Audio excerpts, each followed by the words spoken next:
Yeah, there's food in the house too.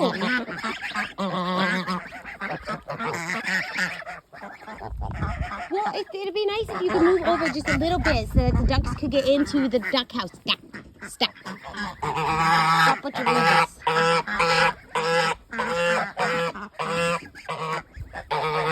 Yeah, see? Or you could go in there. That works too. There, now the ducks can actually eat. Now you don't have to guard both food piles, your piggy pants. Oh, you will though. Don't.